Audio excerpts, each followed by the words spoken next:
Hello everybody. Today I'm going to talk about some positional issues involving the supine, lying face up, 90-90 with hip shift. And this exercise is for the left hamstring and the left obliques in particular. And it is one of the main techniques used for pelvic and rib cage repositioning with postural restoration. And it's probably, if you look around on the internet, on YouTube, it's probably the most widely displayed exercise because it is one of those basic fundamental exercises, and it includes everything that someone's actually going to need. It doesn't mean it's going to be the only exercise someone needs. That's not usually the case, but it is so fundamental because it is reversing the pattern that we all find ourselves in, which is that left AIC, right BC pattern. Remember, this pattern is not a bad thing. It's completely normal. It's only bad if you get stuck in it, because this pattern should alternate with the opposite pattern, which would be a right AIC, left BC pattern. So you have one pattern for the right side of your body and another pattern for the left side of your body. And the alternation between those two patterns is what moves us forward as we walk and breathe.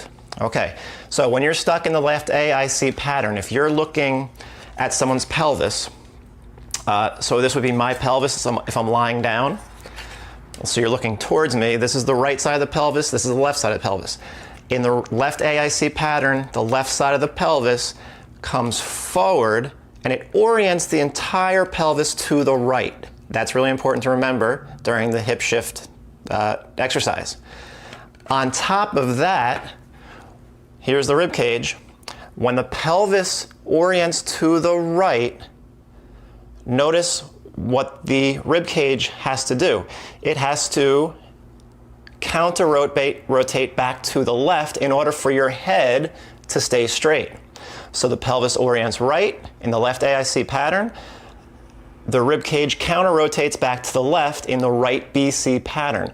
That is what your body should do if you are on your right leg. It is not what your body should do if you're on your left leg, and therein lies the problem.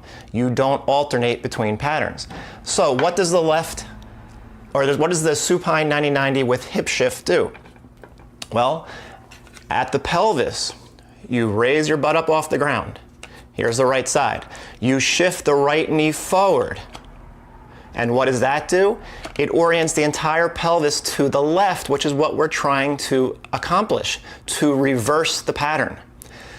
Then you take the weight off the right foot, and only the left foot is remaining on the wall. At that point, you have a hamstring kick in to pull the left side of the pelvis back into a neutral position. All right. Now, when that pelvis is oriented to the left, which should happen when we're on our left leg, that's why we're using our left hamstring, the rib cage counter-rotates back to the right. So that is the opposite of what is occurring in the left AIC, right BC pattern, where the rib cage is counter-rotating back to the left. So we have a pelvis. When you shift the right knee forward, the pelvis orients to the left, and the torso, because it's lying, it's not really going to counter-rotate. It's going to be in that counter-rotated position because it's lying flat on the floor. So when we say that this exercise is for the left hamstring, it is for the left hamstring, but it is also completely counteracting the pattern that we are stuck in. It is establishing, or attempting to establish, the opposite pattern, the left side pattern that we need when we are on our left leg. So now that we have that out of the way, the common issues I see with people doing this when they can't get it right. First, foot placement. Everything starts with foot placement. Your foot has to be flat on the wall. Your foot is a sensory organ. It gives your brain tons of information as to what you are doing, where you are going, and where you are. Remember, your brain is blind. It requires sensory information, particularly from your eyes and your feet, to give it reference as to where it is in the world and what action it is doing. All right, so you need this information from your foot with sensory input from the ground to activate your muscles properly. At heel strike, when your heel hits the ground, that should kick in the left hamstring. So when your foot is flat on the wall, you should sense your left heel. That doesn't mean you take your toes off the ground, off the wall. It just means you bring your awareness to your left heel. That sounds weird, but that can be the difference between feeling the exercise in the hamstring and not feeling the exercise in the hamstring. Okay, so when the foot is flat, you don't want your weight towards the toe. That happens quite often. People lift their heel off the wall as they're shifting their knees, and they cease to sense the whole foot on the wall. So the foot has to stay flat, and you want to sense your left heel of your left foot as you're doing this exercise. Number 2, some people push into the wall. You don't want to be a pusher, you want to be a puller.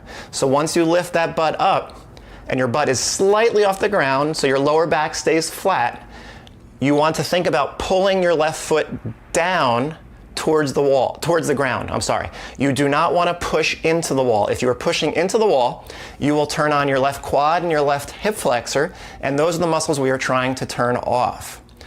Number 3, I kind of briefly mentioned it. When you pick your butt up, your lower back on the left side has to stay flat on the floor. If it comes up too high, you're going to arch as you breathe. That's not what you want.